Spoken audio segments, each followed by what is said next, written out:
But our agenda starts with the flashpoint of the weekend. Toby Greene will face the AFL tribunal at 9 o'clock tomorrow morning. He is charged with the intentional contact with an umpire, and the entire football world looks in to see what the magnitude of the penalty will be.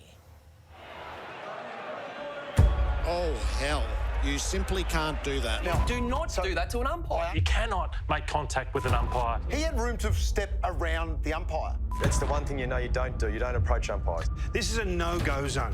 Touching umpires is a no-go zone. Seriously, I've known for 45 years. Yeah. You do not touch the umpires. Regardless of how frustrated you are, how angry you are, a decision doesn't go your way, whatever it is, you don't touch them. Yep.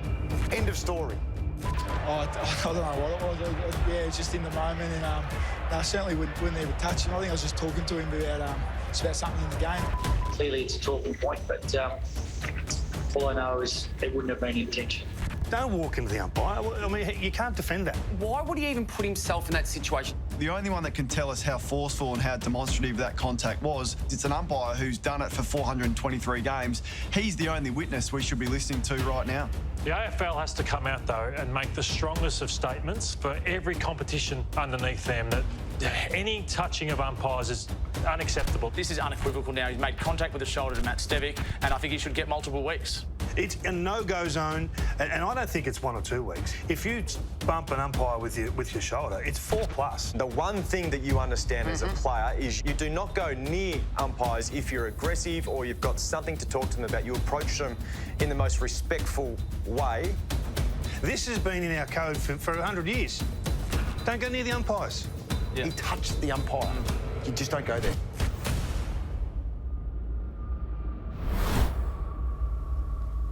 So the initial instincts to pretend that it hadn't happened or invent excuses has been replaced by a creeping gravity of just how serious this is.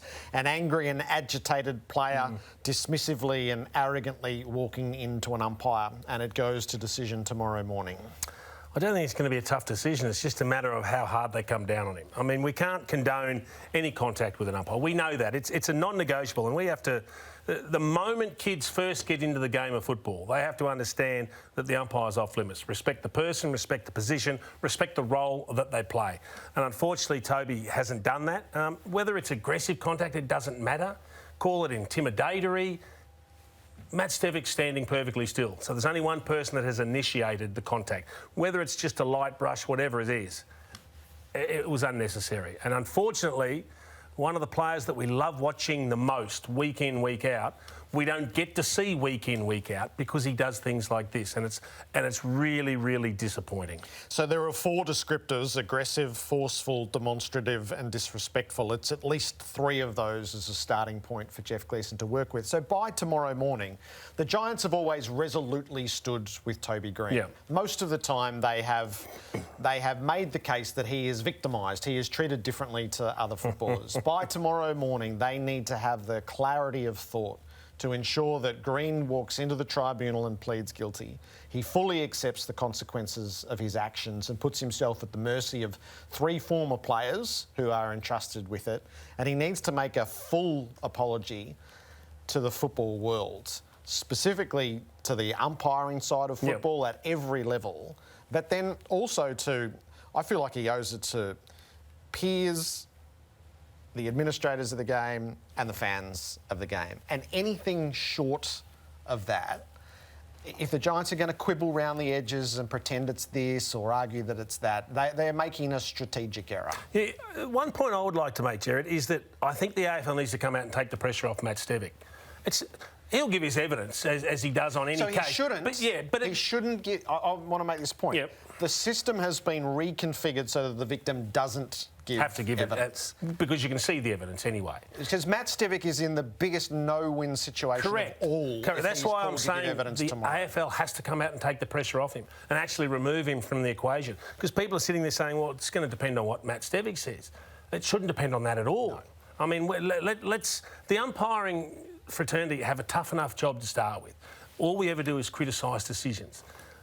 But we're not as harsh on the players who make more mistakes than the umpires do in a game of football. So they've got to remove Matt Stevic from the situation. I thought he handled it very well at the time, because there was an initial reaction. He thought, that's not right, but then he thought, I'll just step back and not get involved. So I thought he handled himself very, very well. But I'm sure you would have spent half the morning talking about it on radio. So what's the feedback from the general public? I'm really curious on that. This is about 85-15. I think 85% recognise that this is just the absolute... This is the absolute no-no in football, and all the consequences therein. Firstly, you know, the flinch straight back to Greg Williams, and what we've had, it's so rare. Like, it's decades since we've seen anything quite like this. And then the trickle-down effect is if you talk... So the AFL consider themselves the keepers of the code. If you truly hold that, then this is a message to all of football. It's no good talking about protecting umpires and encouraging them and trying to reduce the level of threat and abuse that they suffer. You can only do that through actions. So those actions tomorrow. So I did speak with those at lower levels who are entrusted with running the judicial system. If this is transposed to a suburban field, to a regional field, this starts as a 6-week suspension. Wow. That's how they operate, and then it would escalate from there depending on the circumstances involved. That feels like a pretty good point. The AFL has to make its case through its advocate, Jeff Gleeson, as to what it would believe sends the suitable message, both for Greene himself and for the game more broadly. So if he fronts up tomorrow and does exactly what you said, goes in, throws himself at the mercy of the tribunal, apologises to all and sundry, heartfelt, the whole lot, he's in the whole box and dice, what does he walk away with? Then I think he might walk away with 4. Okay. I think if they go in and contest it to an inch of their lives, it will escalate, and it will escalate So that's my next question to you. I want you to play devil's advocate. You've been entrusted with formulating a defence for Toby Greene.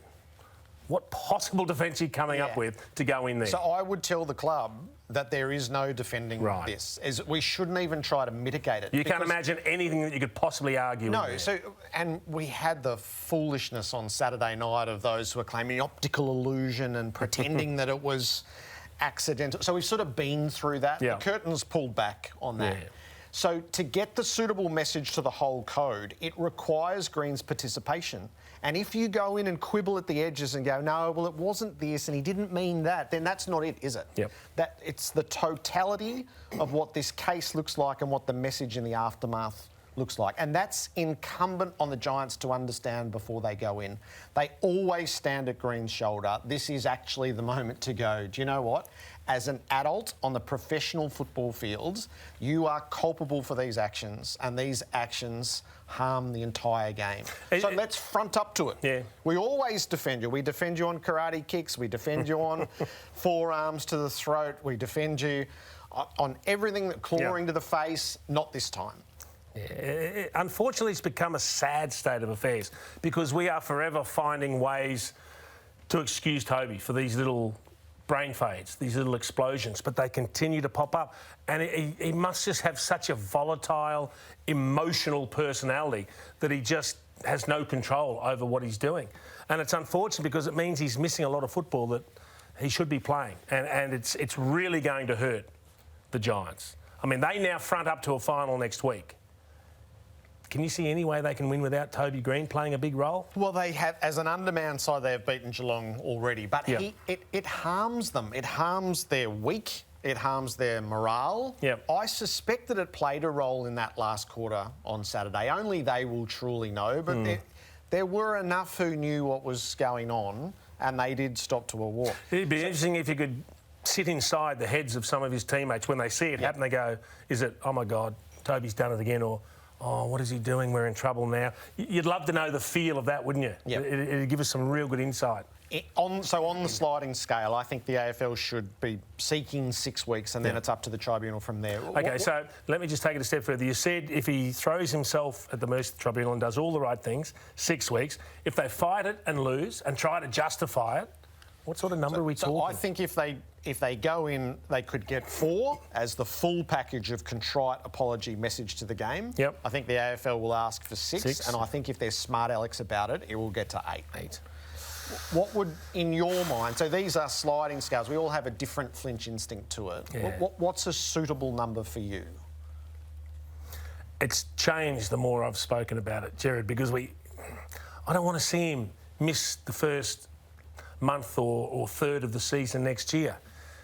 But I don't want to sit here and send a message that, oh, it's not that bad, we're condoning that sort of behaviour, because we can't. So I don't want to put a weekly number on it, but it's going to be something that I think makes a bit of a statement. So the pity of it is it detracts from another finals win for the Giants. A great win. Yep. A great game. And they do, I've recounted this numerous times in the Leon Cameron conversation. This is now 5 years of winning finals out of 6, and in